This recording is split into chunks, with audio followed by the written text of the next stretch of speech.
morning, friends. Now, today we'll discuss about the context-free grammar.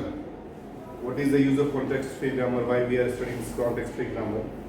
What is the meaning of this context-free grammar? Basically, this is definition about the context-free grammar. What does the context-free grammar means? For a formal language, context-free grammar is a formal grammar in which every production rule is of the form capital V and tending to small w. It means what is the meaning of this? Capital V is the single non-terminal. There's two sides, left side and right side. Left side, this is basically known as the production system. And in the part of the production system, the left part is capital V and the right part is small w.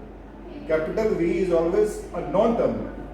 And in the grammar, we are representing the non-terminal with the capital letters, not by the small letters. And the right part is W is a string of terminal or a non-terminal. W can be empty. So, what about the W? W can be a terminal, can be a non-terminal, can be an empty string. Once it is a terminal, so it will be represented by a small letter. When W is a non-terminal, it will be represented by the capital letter, and when it is empty, this is represented by the epsilon. Next, the language generated by the context-free grammar are known as the context-free language. The language generated by the context-free grammar, the language which we are generating the context-free grammar, is known as context-free language. Now, formal definition of context-free grammar is basically the context-free grammar is defined by the four tuples. Four tuples here this is the tuples, capital V, sigma, R and S. So first of all we have to understand the meaning of these tuples. What is the meaning of these tuples? A context-free grammar is defined in the four tuples where capital V is a finite set. Each set of element belongs to capital V. It is a non-terminal. As I said you, this is a non-terminal. Non-terminal means set of set of capital letters. Sigma can be a finite set of terminals, disjoint form, which makes up the actual content of the sentence. Sigma is the input. Basically, in the terms of DFA, we are taking the sigma as the input. So here we are taking the finite set of terminals. We can terminate this relation. R is the finite relation from V to this V union sigma whole star, clean star basically, where the asterisk written represents the clean star operation. Here what happened here? This is if alpha comma beta is a set belongs to the capital R, we write the production alpha tends to beta. It means beta is called a sentimental form. So what about the S? S is always in the context-free grammar, in the grammar format, S is the start symbol. We are taking the start. As we are taking the initial state in the DFA, but here in the context-free grammar, we are taking the start symbol representing by the capital S.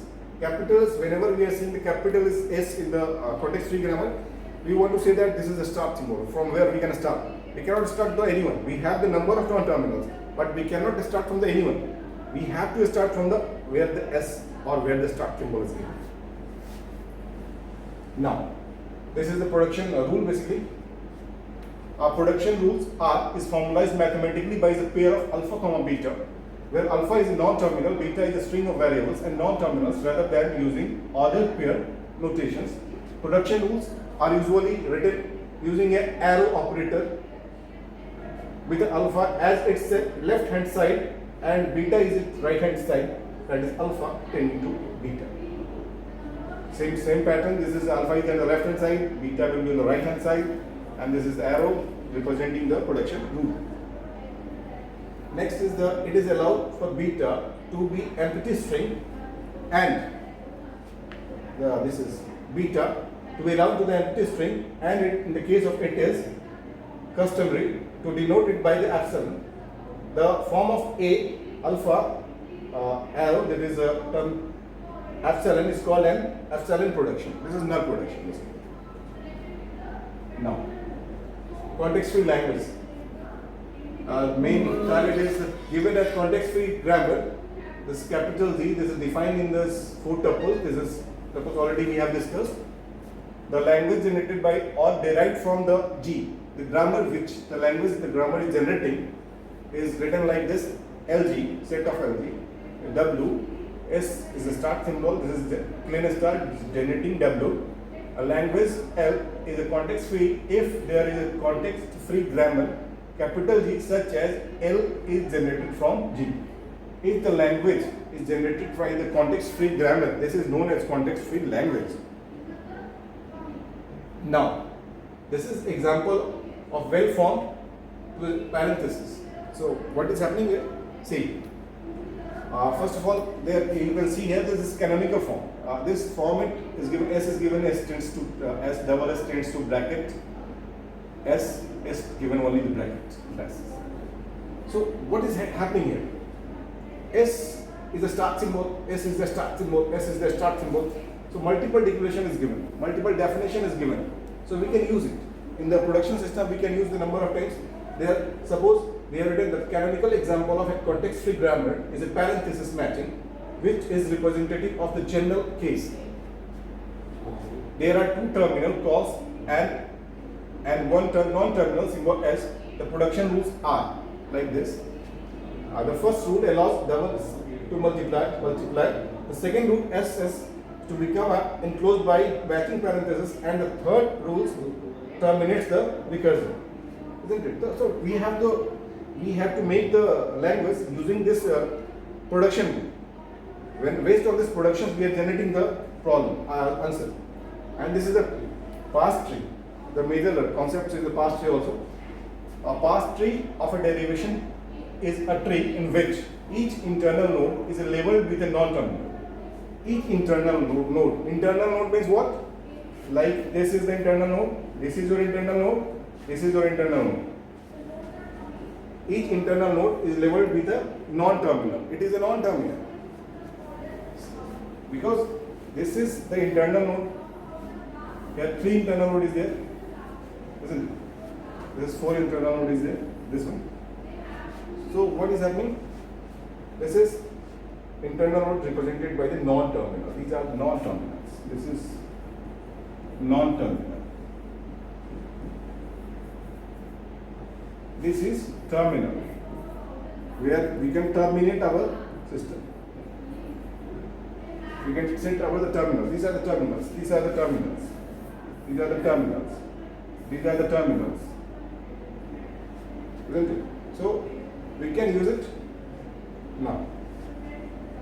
If a rule A tends to A1, A2, A3, dot, dot, dot, N occurs in the derivation, then A is a parent node of nodes labeled A1, A2, comma, dot, dot, dot, that is N. This is types of representation we are representing our the production rules in the system.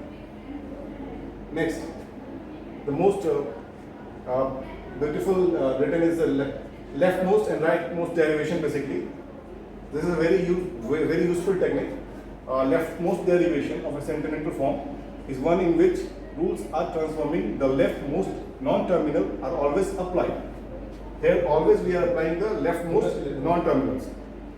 A rightmost derivation of sentimental form is one in which the rules transforming the rightmost non-terminal are always applied. Here see the difference. What is happening here? So we are applying the leftmost non-terminal and we are writing the rightmost non-terminal. So whenever we are using the leftmost and rightmost, what is happening? Because we are generating the tree or generating the past tree or generating the language by using only the leftmost recursion. See, example.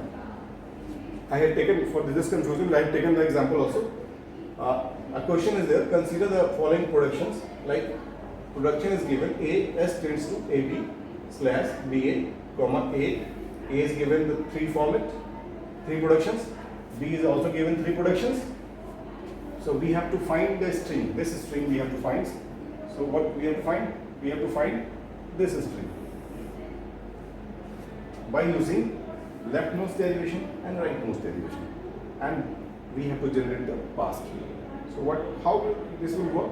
See. So from where we will start? First question is this: from where we have the one non-terminal, second non-terminal, third non-terminal. From where we will start? We will start by the start symbol. This is given by in the format of S. So we will start from the S. Okay. Which production will take? So we have to consider this string. We have to find this string. So suppose we are starting from the BA. So we have to B starting with the B, but this is started with the A, not by the B. So we will not consider the BA. We will consider the AB string. AB string. Now A we have taken. The first A I have received. So what we will do? This is the second is B part. What we will do for the B part? We have three production: BS, A double B, and B. So what we can do? If we consider BS, then after A we will receive B. But we need A. So we cannot take BS and B. So we will take what? We will take A, B. We put this B to this one. This is A, double A, and double B. We are representing capital B by A double B. So we will get the 2A and 2B. Okay. Now we will receive the second A. Isn't it? Now third is again A. So what we will do? This third A will again put the value of like A, because we are using the left recursion, leftmost derivation. So we will not go to the rightmost. In here we have two values, B and B. This is the left B, this is the right B. This is the left and this is the right. So we will take the left B first. Not until unless we don't have a single value, till we have to consider the left value. Now, so we will take this B, we will again put the A, double B, and this B we will receive. So 3A we have received. 3A we have received. Now come to the receive B. So from B, this is the left B, this is the left B, this is the left B. From left B, we have to receive the B. So what we can do? We can put BS, we can put B. Both we can put. If we are putting BS, then S will come. S will come. We have to terminate A, B, A.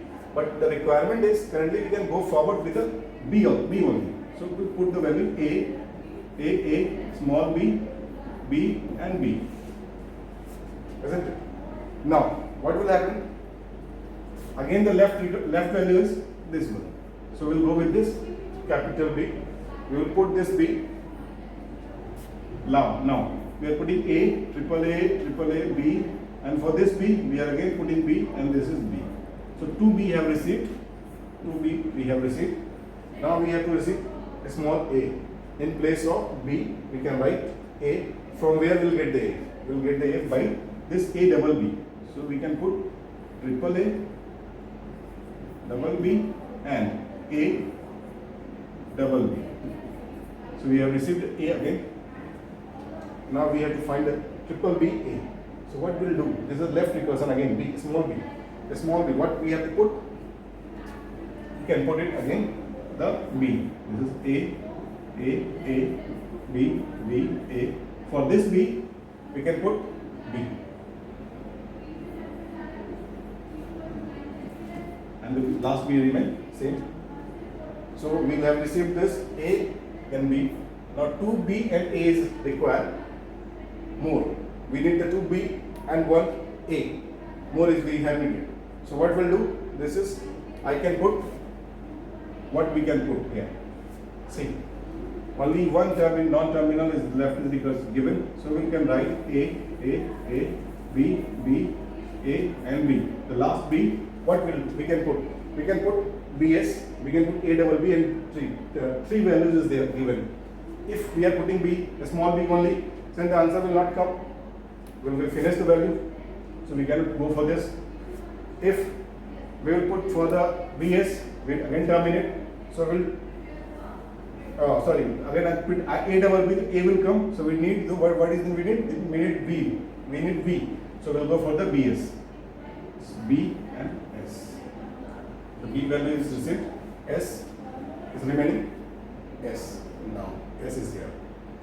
So what is remaining here? B and A. So we can take BA. BA. This is A, B, B, A, B, B, and for S we can go for the B and A. Now third B is received, and for A we can put A. So the answer will be A, B, B, A, B, B, B, A, and this is our final answer. This is our final answer. So what is happening here? We have targeted the leftmost tree. We have targeted only the leftmost tree. We have taken the value. We have C. We have two values, B and B, but we have taken this value. We have not taken the B. Next level we have three values. We have taken the value leftmost B. Again we have 2B. We have taken this B. If we are taking the right, in the left, we are working on the leftmost derivation tree. So we will work on the left part only, not to the right part. Now at this moment of time, we have only one non-terminal. So we have to work on that. So we cannot not go for the left or right. We have to go for this value only. So we will consider this value. Now this S is received, changes the value and the answer will come. Suppose this is okay, but now we are designing the rightmost derivation of the tree. So what will happen? How will design? We will consider the same value, we have the same production, but we will use the rightmost derivation. Means we will consider the right part, this part, this part, this part, this part, this part. So we will go with the rightmost only, not by the leftmost. We will not consider any left part. We will consider only the rightmost, the right part for the rightmost derivation. For the past tree, any format of tree, like here, what happened here? See, so what happened here that we have designed the tree, and suppose we have working on the generating the tree. What will happen? Suppose like S is generated A, and we have generated S, A, and B. Again we have generated B, A, B, and B. So from this way we will generate the tree, and this tree is known as past. Again we put the value of A. We put the value of, this is what the value we have given. We have put it accordingly. The value with the tree, this tree, generated tree, is known as past. This is the value. This is the tree basically, past tree. We have generated the past tree. This is the past tree. This is the derived by the past. Any of the leftmost derivation or rightmost derivation we can generate. We can generate the past tree. So all this is okay. Now go to the next slide. Yeah. This is the ambiguous grammar. What is the meaning of ambiguous? Ambiguity means generating same string, same language is generated by the different way also. First we are generating by the leftmost direction, leftmost tree. Second it is generated by the rightmost tree. So this is, it means the language is giving the ambiguity. Ambiguity means we cannot generate the same language by the different ways. If we are generating the same language in a different ways, it comes under the ambiguous CFG, isn't it? Now this is grammar G is ambiguous if there is a word W belongs to grammar having at least two different parts tree. Means if we are generating any tree for a language, we can generate more than one tree. Then this will be known as ambiguous, because for ambiguity this is not a very good thing for the language, and the language cannot. So this is the main reason we are generating the number of tree rather than one tree. So that's why this is called as a ambiguous. Notice that the one notice is this also. Notice also that A has at least two leftmost derivations. Now, ambiguity and disambiguation. Given an ambiguous grammar would, like an equivalent unambiguous grammar, allow you to know about more structure of a given, allow you to know more about the structure of the given derivation. So we generate the structures, we find out the structures, what kind of structures we can generate. Simplify inductive proofs of derivations, can lead in more efficient passing algorithms, In programming language, we want to impose a canonical structure on derivation. Example for 1 plus 2 plus 3. So this is 1 plus 2 plus 3. We can generate like C.